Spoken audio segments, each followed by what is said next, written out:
Hey guys, Pete here, HVAC Greatness. So let's talk about the really important things when it comes to being successful in your heating and air conditioning business. I want to talk about three that a lot of heating and air conditioning business owners are skipping. And they absolutely should not. There's various reasons. And I know there's pressure from the customers to go cheaper, and some corners get cut sometimes. But we kind of have to own up and put our foot down and say, no, if we're going to do the work, it's going to be done a certain way. And some of the things, let me explain this to you in a way that it makes financial sense. Now, you guys know that, first of all, your numbers have to be correct, right? Well, when it actually comes to the work that's on the job, doing these things aren't going to affect you financially. Your break even is your break even. Your net profit is your net profit, whatever that ends up being. But if on the setup phase, when you're out doing an estimate, so these are some of the things, for example, I'll share, this is a sales presentation. So these are some of the things that we need to be talking about to our customer. It's not just about grabbing some equipment out there and then putting it in, reading the old model number. We actually need to do a few things. Now, first of all, we do need to talk about the customer's needs. That's vitally important. But if you're really going to set yourself apart, we need to make it less about the equipment and more about your company. We need to make it more about the materials and craftsmanship that you use. We need to make it more about you understanding the structure's needs, understanding your equipment and how to properly apply it for your part of the country. And we need to talk about existing equipment, duct, and things like this. So yeah, we're going to talk about the customer's needs. Right? We need to have a checklist in place, and every member of that household needs to be taken care of. And so we'll talk about a number of different things, but fundamentally, when we get to the structural needs, we need to be doing a load calculation. We need to consider how much space is in there. We need to consider how much heat is being transferred through those construction materials, through those windows. We need to consider solar load and orientation of the house and things of this nature, as well as infiltration. So not to harp on this too much, but let's talk about this. There's some really good programs out there. RightSoft is one that I used to use. Let's see here. Here's their homepage. I haven't used it in a long time, but I will say this, it was pretty good. It was pretty good. So if we're looking at actually taking a house and measuring it up and figuring a room by room load calculation, unfortunately, a lot of you guys just don't know how to do it yet. Okay. When you're an expert on service, you understand that equipment from the inside out. But when you're an expert on system solutions, you're an expert from the outside in. And as a business owner, if you're going to do certain things, make certain promises, and stand behind your work, you kind of have to have both, right? You need a good service technician that can understand how to keep it running properly, but you need a good design team to be able to set the system up so that it performs the way it should be. So let's talk about how that correlates to your sales.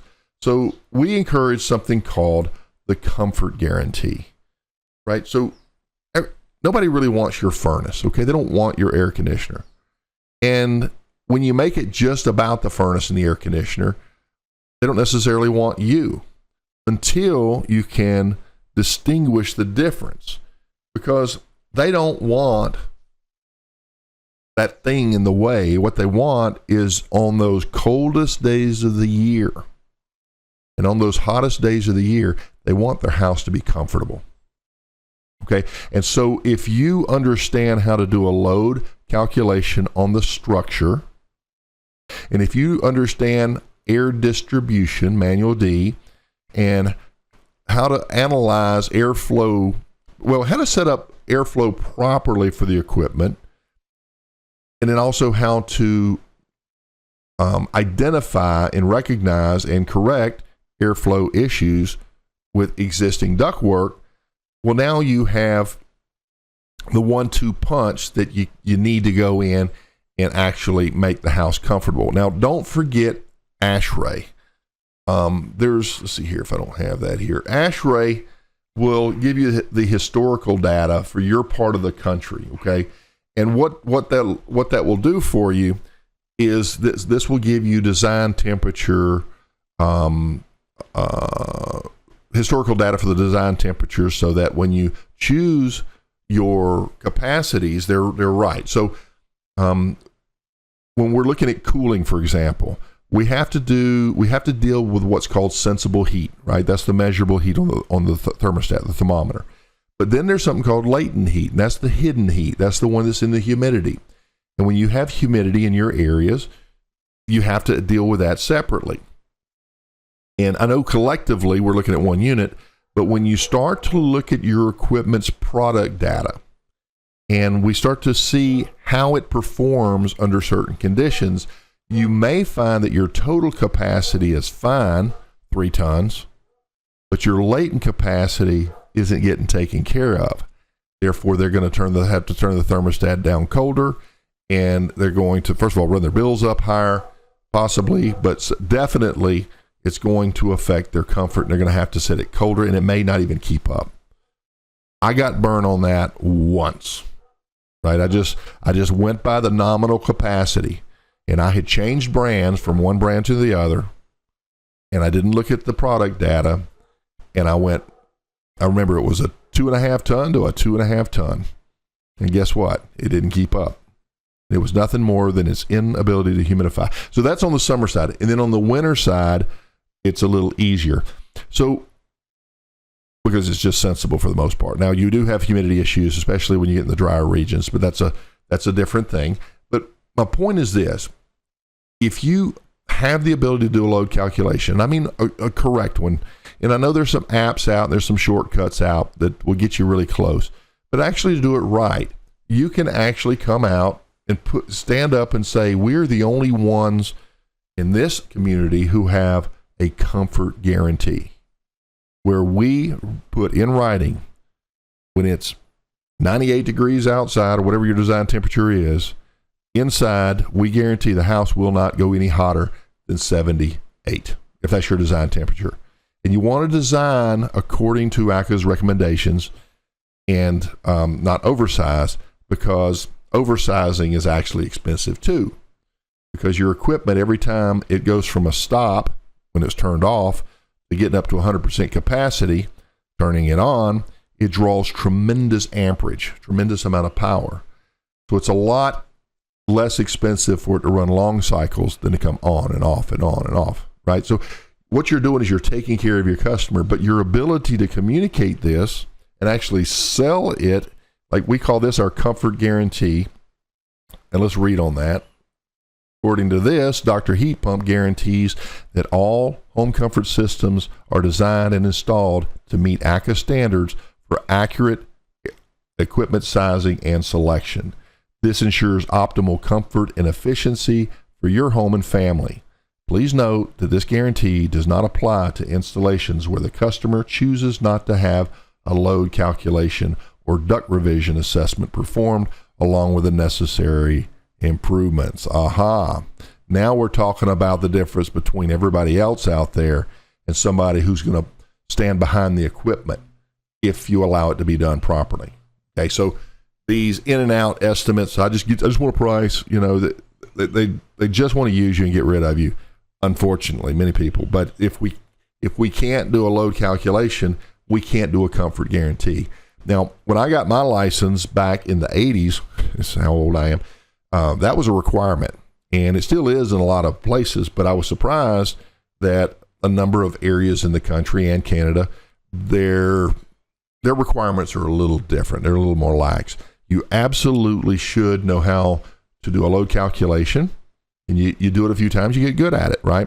The first time's really slow, but you'll get good at it. And you can, with some of the software, you can preload all the construction materials and go through select, and move through it very quickly.